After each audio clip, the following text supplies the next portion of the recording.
네, 이제 보험료가 차례입니다. 정확히는 보장성 보험료.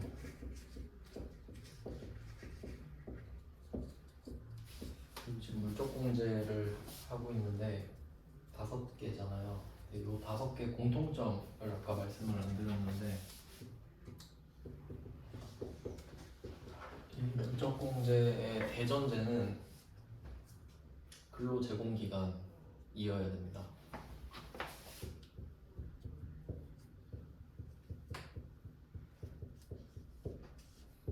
근로제공기간 내에 들어가야 돼요.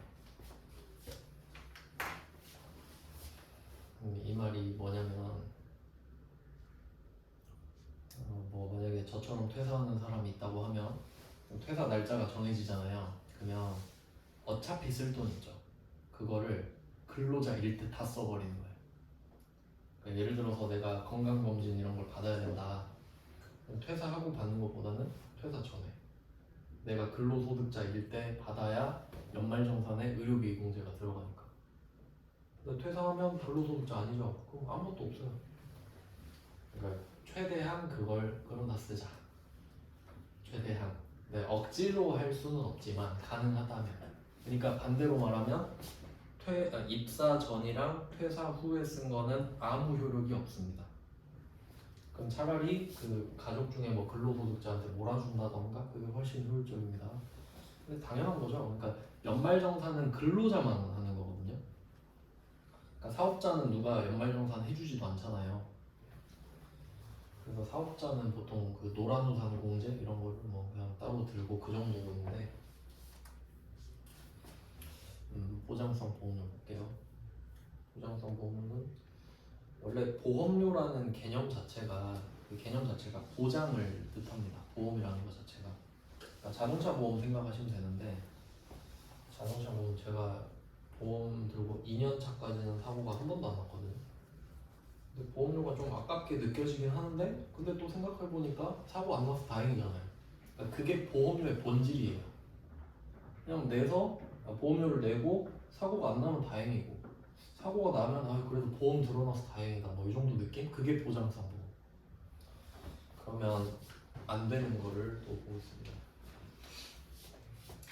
요건부터 가야죠. 보장성 보험료는 피보험자 기준이고, 나이 요건도 보고, 소득 요건도 본다. 까다롭다. 잘 안 해준다. 잘 안 해주고요. 그래서 실제로 그 금액을 말씀드리면, 카드는 참고로 카드도 아까 말씀드렸어야 되는데, 여러분이 그 계산을 하실 때 제가 일단 뭐 말씀은 드렸죠. 카드를 쓰지 말고 그냥 세금을 내라 이렇게 말씀드렸는데, 카드의 한도가 소득공제 300까지예요. 그러니까 제가 그때 2천만 원 쓰는 걸로 예를 들었었잖아요. 2천만 원 써서 1천만 원 바닥에 깔리고, 그 1천만 원이 체크카드면 30%가 돼서 300 이렇게 계산했죠. 그게 한도여서 300으로 한 거예요.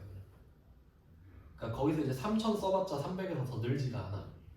그냥 300으로 픽스가 돼 있기 때문에 상한선이 있거든요. 그러니까 그게 의미가 없다는 거예요. 네, 그러니까 카드로 세금을 아낄 생각은 하지 말자, 그런 내용이었고요. 그러니까 300이 한도라 보시면 되거든요. 그리고 소득이 많아질수록 더 적어져요. 근데 뭐 시험에서 그걸 물어보진 않습니다. 그냥 여러분이 참고하시라는 거예요. 그 재무계획을 세울 때 카드보다, 그러니까 이왕이면 체크카드가 좋고. 그러면 두 번째 보장성 보험료는 피보험자. 보장성 보험료는 아까 말씀드렸죠. 1년에 100만 원 정도예요. 그러니까 솔직히 저는 자동차 보험으로 끝났어요. 그냥 그 밖에 더 들어봤자 아무 의미가 없어 이제. 왜냐면 100만 원 넘으면 이제 의미가 없어지니까. 그리고 세액공제잖아요. 그 100만 원을 한도로 해서 12%를 세액공제해줘요. 그러니까 100만 원이 꽉 차신 분은 1년에 12만 원을 덜 내요. 거의 12만 원이겠죠 이제. 그밖에 안 돼요. 그러니까 그거 생각하면 보험도 너무 이걸로 세금을 깎을 생각에 보험을 많이 들 필요는 없다는 거지. 그러니까 내가 걱정이 돼서 든다면 어쩔 수 없지만, 그리고 또 내 거 들고 내 자녀 거까지 같이 들어줄 수도 있잖아요. 합쳐서 100이야. 왜냐면 내 기준이니까. 그러니까 사실 거의 의미가 없죠. 그러니까 12만 원 받는다 생각하면 돼요. 뭐 그래요. 그러니까 뭐 되고 안 되고 사실 별로 안 중요해. 나로 끝나니까. 그러니까 그것까지 아시는 게 제일 좋아요. 근데 시험엔 내니까. 그럼 이제 안 되는 거 볼게요. 안 되는 거. 저축성 보험.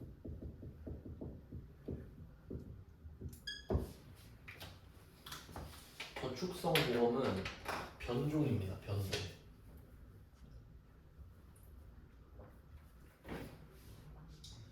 왜냐면 보험료의 본질이 보장성이라고 있잖아요. 보장만이 보험의 본질이거든요. 근데 이제 또 금융상품에 막 머리 좋은 사람들이 이런 거 만들잖아요. 금융상품을 뭐 계리사들이 이 계리사들이 머리 엄청 좋거든요.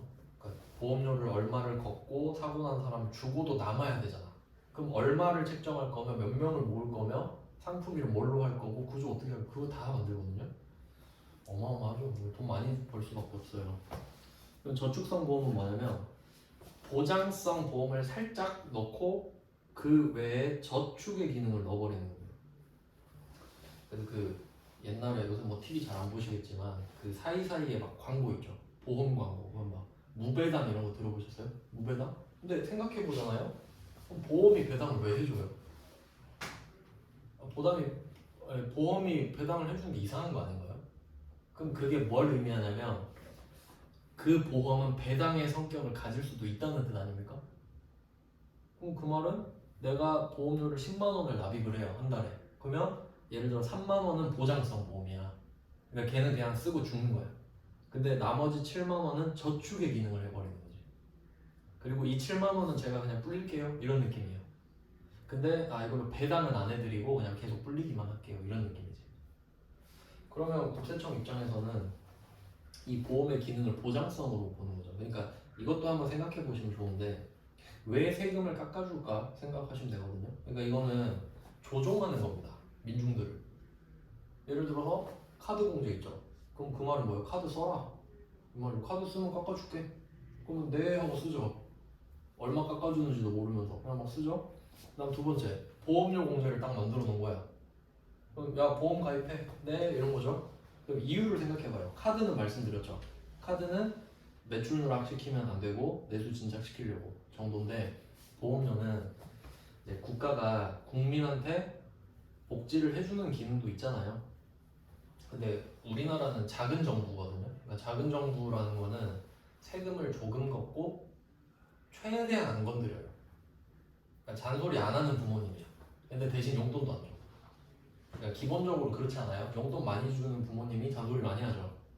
내가 너한테 해준 게 얼만데 이러면서. 근데 용돈 안 주면 잔소리도 못 하잖아요. 그런 느낌. 그러니까 우리나라는 그렇거든요. 그러니까 우리나라가 우리 국민한테 바라는 거는 세금을 조금 걷는 편이거든요. 우리나라는 대신에 네 보험 네가 들어라 이 말이지. 내가 네 미래까지 좀 책임지긴 힘드니까 네가 좀 들면 세금은 깎아줄게. 이 정도 하면 알아서 조금 잘 들겠죠. 그렇게 조종하는 거라고. 그러니까 그 취지를 이해하시면 조금 암기에 도움이 돼요. 그럼 보험료를 내게끔 하겠구나.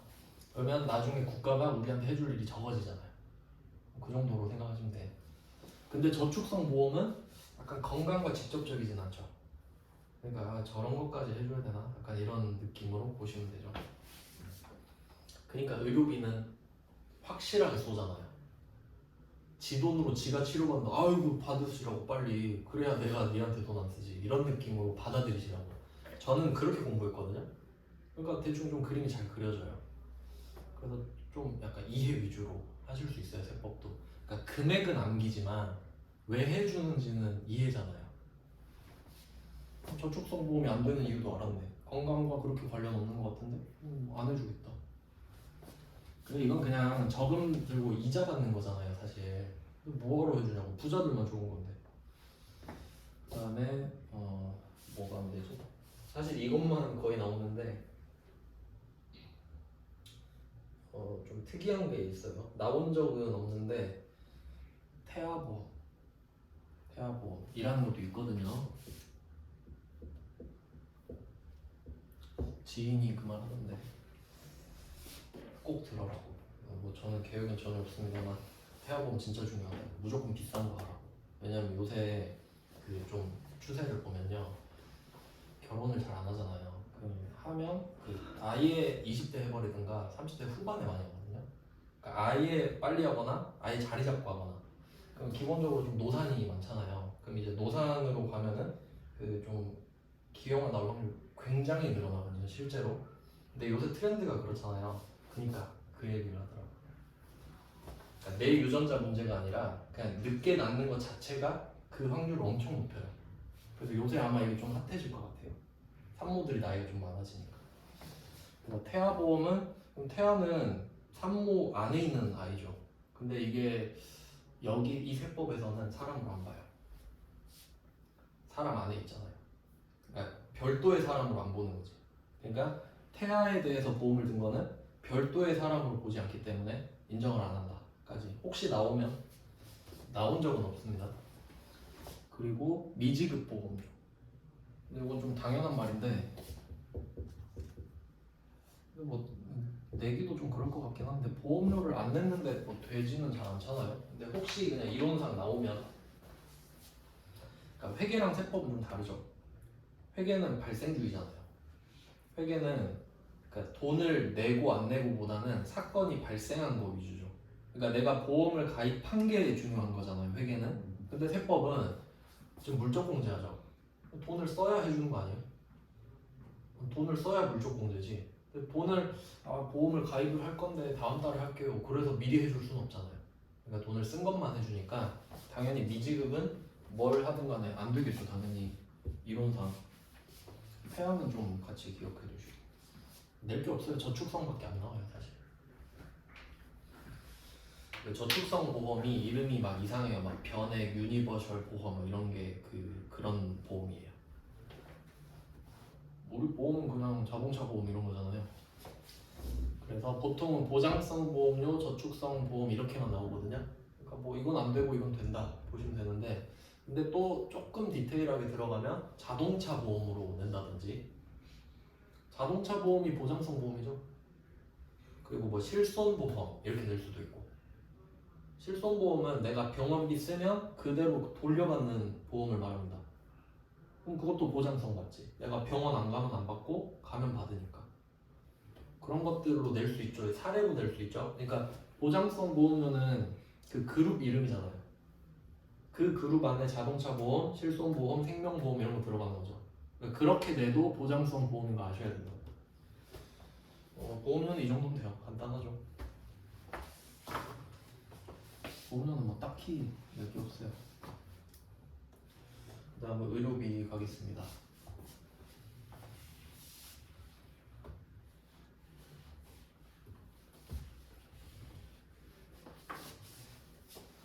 의료비는 나이 소득을 다 안 따집니다.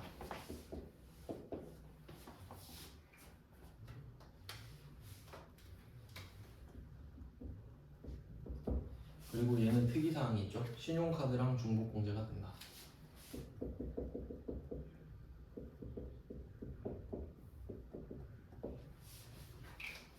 중복공제가 공식적으로 되는 건 얘밖에 없습니다. 그럼 이 말은 공식적으로는 의료비랑 카드공제가 중복공제가 되는데 비공식적인 애들도 있다는 소리죠. 비공식은 일단 제가 밝힐 수는 없죠. 비공식이니까. 하면서 나와요. 하면서. 그러면 카드공제랑 같이 된다. 그러면 의료비 낼 때 가장 그 좋은 조합은 의료비를 체크카드로 결제하는 경우가 가장 좋은 경우가 되겠죠. 같은 금액에 뭐 2배의 효과가 있을 수 있으니까. 그리고 참고로 의료비는 그 제가 카드 설명할 때 연봉의 4분의 1을 깔고 간다 했잖아요. 25%. 근데 의료비는 3% 깔아요. 그러니까 연봉이 4천이다 하면은 120만 원까지는 아무것도 안 해줘요. 그러니까 그 넘어가는 것만 해줘. 그래서 보통 20대는 거의 없죠. 거의. 그러니까 기본 그 원래 아픈 사람 말고는 병원에 갈 일이 거의 없잖아. 20대 거의 없지. 30대부터 이제 슬슬. 그럼 의료비를 보겠습니다. 안 되는 거 볼게요. 의료비 자체는 다 돼요. 근데 의료비가 아닌 걸 찾아야겠지. 그러니까 겉으로는 의료비 같은데 아닌 애들이 있을 거 아니에요. 이제 그런 애들을 찾아야 된다. 왜냐면 의료비는 다 되는 거니까 그냥. 그래서 가장 좀 많이 나올 만한 게 그 미용입니다. 미용 목적. 미용 목적의 시술, 수술 다. 그러니까 미용 목적만 적을게요. 이게 진짜 중요한 거예요. 그러니까 만약에 문제를 내면 성형수술로 낼 거예요. 성형수술로. 근데 성형과가 있잖아요. 그 병원 쪽에서도 하나의 전공이죠. 근데 성형은 새로운 걸 만든다는 뜻이거든요. 그러니까 아마 성형의 본질은 그런 거일 것 같은데 만약에 내가 화상을 입어서 살점이 떨어져 나왔어. 그럼 좀 사회생활하기 힘들 수 있잖아요. 막 징그러워하니까. 그럼 그거를 새로 만들어. 뭐 그런 게 성형인 거죠 원래는. 근데 이제 좀 약간 미용 쪽으로 많이 발전을 한 건데 그럼 성형 수술을 했다라는 말을 딱 들었어요. 그럼 이게 미용 목적이냐? 하면 그건 아니에요. 왜냐면 치료 목적의 성형도 있잖아요. 그래서 목적을 써드린 거예요. 그러니까 성형 수술로는 답이 안 나와요. 그 세법의 사례가 나오는데 그 유방암에 걸려서 그 유방을 절제하는 수술을 하잖아요. 그럼 그건 치료 목적이에요. 그리고 그 재건하는 수술도 있죠. 그것도 치료 목적이에요. 그 정도. 다른 거죠. 그 목적이. 그래서 그런 것도 생각해 볼 수 있죠. 좀 어렵게 내면 그 세무 1급은 이런 수준이지 않을까 싶은데 내가 뭐 치아 교정을 했다. 교정할 수 있죠. 그럼 교정을 한 게 치료입니까? 미용입니까? 알 수 없죠, 솔직히. 그럼 어떻게 하냐면 그 의사 소견서가 있으면 치료예요. 이 사람은 부정교합이 심해서 교정을 안 하면 굶어 죽습니다. 이렇게 써놓은 거예요. 그럼 이 사람은 사실 그게 섭식장애가 진짜 올 수도 있는데 그거 하면서 예뻐지겠죠? 이빨도? 그러면 이 사람은 치료 목적이에요. 미용 목적은 덤으로 온 거지. 근데 그런 소견이 없어. 그 정도 갖고 교정하려고 그러세요. 뭐 그러진 않겠죠. 하라 그러겠죠? 그럼 그런 소견서가 없으면 미용 목적. 이 정도로 보시는 거거든요. 근데 여기서 소견서 이야기는 안 하겠죠. 그러니까 그 받았으면 치료 목적이라고 할 거고 안 받았으면 미용 목적이라고 할 거란 말이에요. 그러니까 미용 목적이면 다 안 돼요, 그냥. 수술이든 시술이든 뭘 하든 간에 안 됩니다. 근데 성형수술을 제끼면 안 돼요. 전산세무 1급엔 이렇게 나왔어요. 성형수술, 치료 목적 이렇게 나왔어요. 그럼 되는 거지. 걔는 의료비가 맞습니다. 이거 안 되고요. 그 다음에 뭐 잘 나오는 게 건강 증진입니다. 건강 증진 목적. 그러니까 이거는 뭐랑 비교를 하셔야 되냐면 치료랑 반대로 봐야 돼요.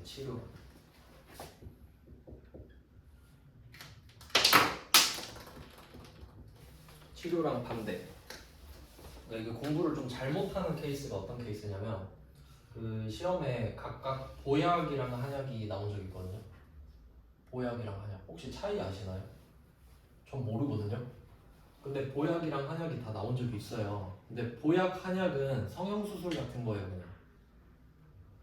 내가 보약 한 첩 샀다 그럼 그게 뭐 어쩌라고. 목적을 알 수 없죠. 근데 만약에 내가 몸이 안 좋아가지고 한의원에 가서 그 한의사랑 상담을 해서 한 3년 동안 이 한약을 복용하셔야 몸이 좋아져요 이렇게 소견서를 써줬어요. 그럼 그거는 치료 목적이죠. 근데 그런 거 없어. 그냥 요새 몸이 허하시다고요? 이거 보약 한 첩 드세요. 이런 거는 건강 증진이죠. 그런 건 안 된다고. 그러니까 이미 아파서 치료를 하는 거는 괜찮은데 더 좋아지고 싶은 건 안 해준다고. 그럼 부자들만 좋잖아요. 그럼 부자들만 좋은 거 계속 먹고 세액공제 받고 그러면 안 되잖아요. 그러니까 건강 증진은 안 해준다. 근데 치료 목적이면 해준다죠. 그러니까 얘도 마찬가지예요. 미용 목적 말고 치료는 된다. 이렇게 좀 본질을 보셔야 된다고. 단어 막 성형수술, 보약, 한약 이런 거에 집착하는 게 아니라 크게 보셔야 돼. 크게. 그러니까 결론은 치료 목적만 해주겠다는 거잖아요. 다. 그러니까 치료 목적 아니면 다 가. 이런 느낌이에요. 이 두 개가 제일 많이 나오고요.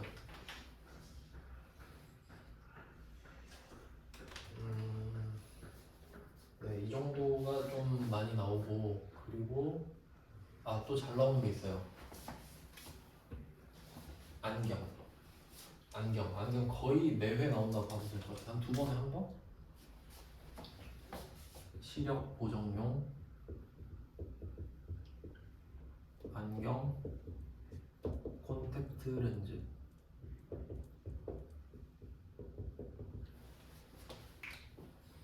시력 보정용 안경 콘택트 렌즈.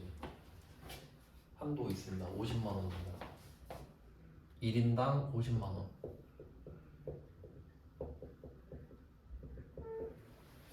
1인당 50만 원.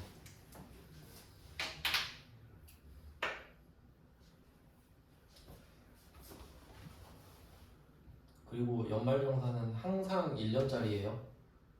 항상 1년마다 하는 거니까. 그럼 1년에 50이겠죠? 내년엔 또 50이에요. 내후년엔 또 50. 근데 얘는 이제 좀 특이한 게 뭐냐면 한도가 걸려있죠. 이유를 또 생각해봐요. 그러니까 안경은 특이한 겁니다. 맞죠? 안경을 누가 막 의료비라고 생각하겠어요? 그렇죠. 막 그렇게 생각 안 하죠. 안경을 끼시는 분들도. 근데 좀 혜택을 주겠다 이거지. 안경 많이 끼니까 좀 힘내라 뭐 이런 차원일 텐데. 근데 왜 한도를 걸어놨냐? 안경을 멋으로 쓰는 사람도 있잖아요. 아니면 그런 건 아닌데 어차피 끼는 김에 좋은 거 한번 껴볼까 이런 거 있죠. 저번 달인가 이번 달에 친구들 둘이 만났는데 둘 다 린드버그 안경을 끼고 있는 거예요. 어이가 없어가지고 그 100만 원짜리거든요. 둘 다 끼고 있는데 막 너 뭐 그런 거 쓰냐? 제 건 30만 원인가 그런데 거지 취급하더라고요.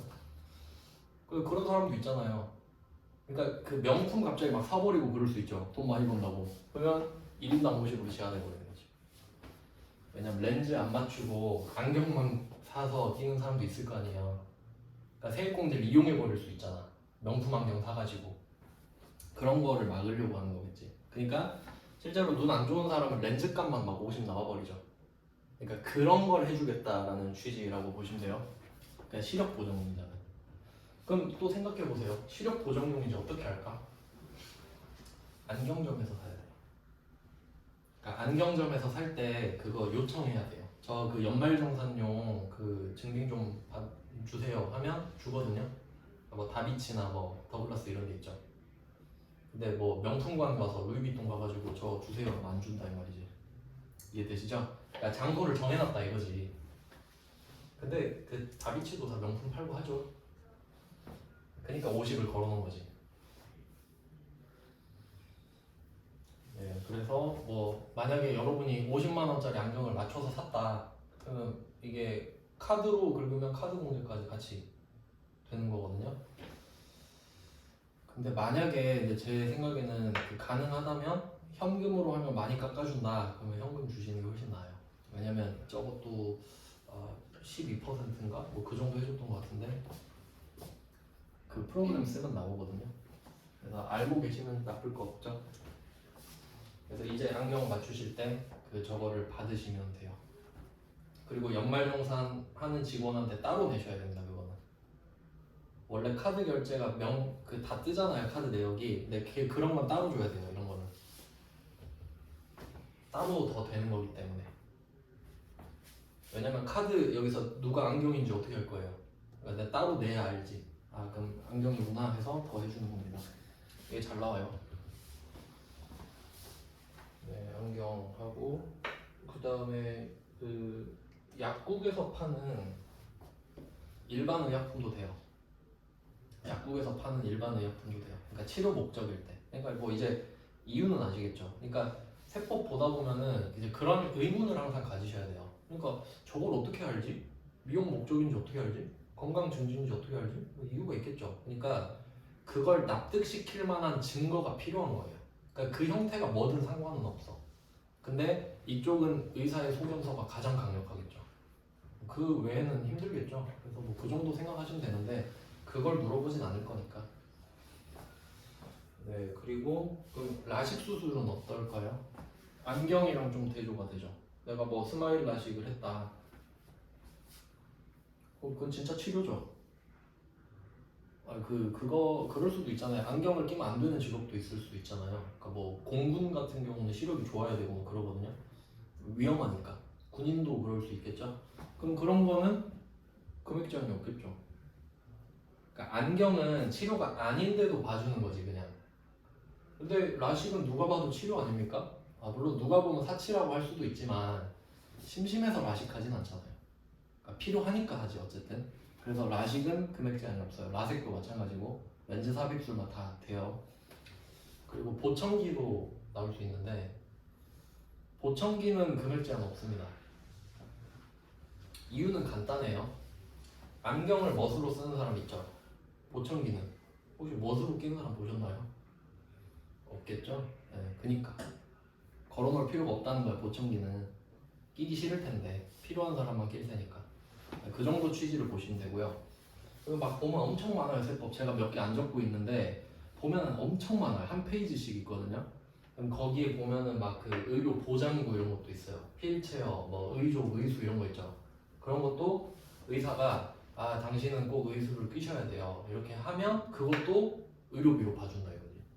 그러니까 맥락은 다 같아요. 그러니까 다 안 적는 거예요. 지금 암기하자는 게 아니라 패턴을 파악하자는 거니까. 뭐 따로 그냥 검색만 하셔도 다 나오니까요.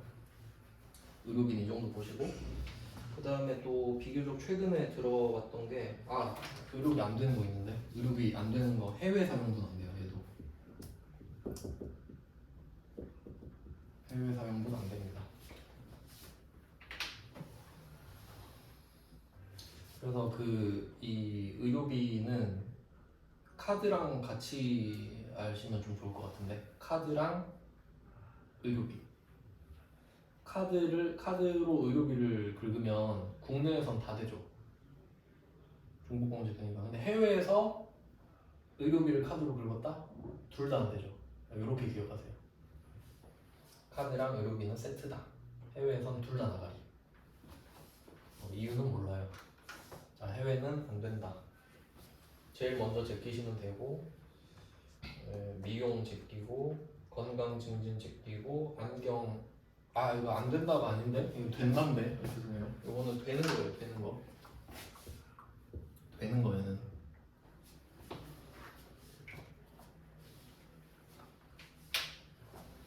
자연스럽게 넘어가 버렸네요. 그럼 얘는 될 것 같은데 안 되는 거 왼쪽. 얘는 안 될 것 같은데 되는 거 이런 것들이죠. 그래서 뭐 안경 나왔고 이거 진짜 잘 나와요. 그래서 얘는 어떤 이슈가 있냐면 안경 70짜리 샀다 이렇게 돼요. 그럼 우리가 50으로 끊어서 적어야 됩니다. 50으로 적어야 돼요. 한도가 50이니까. 그럼 만약에 안경을 40짜리 샀다 그러면 40이죠. 50 적으면 안 돼요. 한도라는 소리니까. 그리고 저는 이런 걸 내고 싶어요. 그러니까 조금 어려워지면 이런 거거든요. 안경을 70짜리를 카드로 긁었다. 카드 결제. 이렇게 내는 거지. 그러면 의료비는 얼마죠? 50이죠? 끊어야 되니까. 내가 50으로 적는 거예요. 그러니까 다른 애들은 금액을 적으면 지가 한도를 끊어주거든요. 근데 얘는 안경인지 모르기 때문에 컴퓨터가 안경인지 모르니까 우리가 50을 끊어서 적는 겁니다. 따로. 그럼 카드 공제는 얼마가 될까요? 70이죠.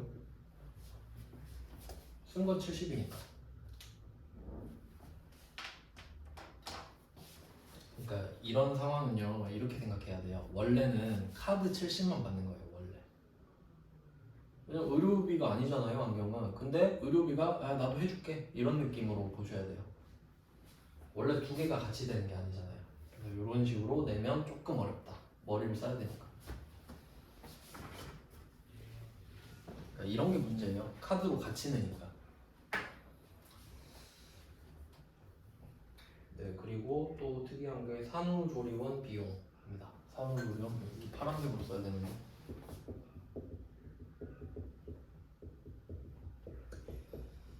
이것도 들어온 지 몇 년 안 됐네요. 근데 이것도 꽤 됐네. 시간 진짜 빠르네요. 가장 최근에 들어온 겁니다 이게.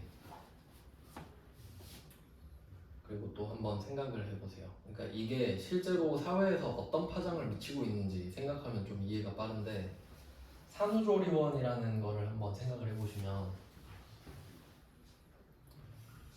산후조리원은 그러니까 지금 사회적인 변화를 좀 보셔야 되는데, 한 30년 전을 생각해 보시면은 30년 전에는 산후조리라는 개념이 어땠을까? 돈 많은 사람만 받았겠죠. 출산하고 바로 일하는 사람도 있었겠죠. 힘들면은. 그러면 그 당시에 산후조리원 비용을 세액공제를 해줘버리면 부자들만 좋죠. 부자들만 산후조리 받고 몸도 좋아지고 세액공제도 받고. 그럼 좀 약간 그렇잖아요. 약간 좀 그렇죠. 열등감 느낄 수 있죠. 근데 요새는 다 받죠 산후조리. 이제 절대 빈곤은 없잖아요. 그 정도는 다 하죠. 그러니까 얼마나 비싼 걸 얼마나 오래 받을까의 문제지, 산후조리는 이제 선택이 아니라 기본인 거잖아요. 아마 그런 걸 반영해서 해준 것 같아요. 그럼 이제 납득하시죠? 그래서 산후조리원 비용도 옛날엔 사치였지만 요새는 생활로 들어왔으니까 이 정도 해도 될 것 같다 해서 한 3, 4년 전쯤에 들어왔던 것 같아요. 근데 얘는 좀 특이한 게 있는데 한도가 있어요. 1회당 200만 원이에요. 1회당 200만 원.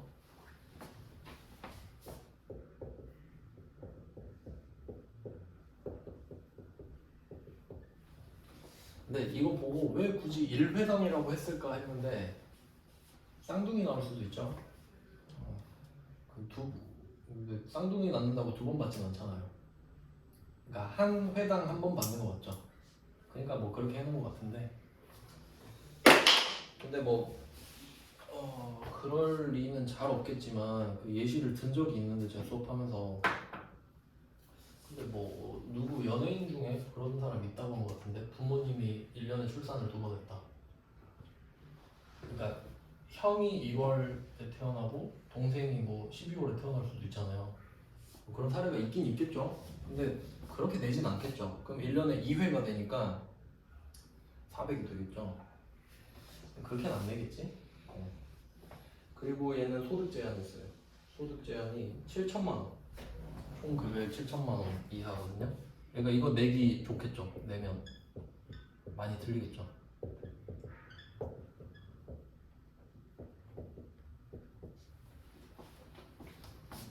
총 급여액 7천만 원이야.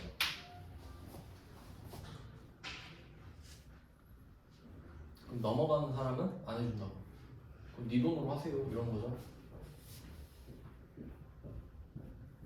그래서 이쪽에 연말정산 쪽에 7천이 많이 나오거든요. 저걸 좀 기억해 두시네요. 그러니까 이쪽은 7천 정도를 기준으로 삼아요. 그냥 연봉이라 생각하시면 됩니다. 원래는 비과세를 뺀 금액이죠 사실. 근데 뭐 비과세가 많지는 않을 테니 그냥 한 뭐 월 600 이렇게 생각하면 되겠네요. 대략 세전으로. 네, 이렇게 돼요. 좀 특이한 내용이죠. 산후조리원. 그거 말고는 의료비는 이 정도네요. 이제 2개 남았거든요. 교육비랑 기부금. 이거는 내일을 하고 교육비 기부금을 끝낸 다음에 바로 한번 연습 문제를 풀어보고 몇 개 풀어본 다음에 이제 기출 바로 가겠습니다. 그럼 아마 기출을 한 모레부터 할 수 있겠죠. 최대한 많이 하는 게 좋으니까.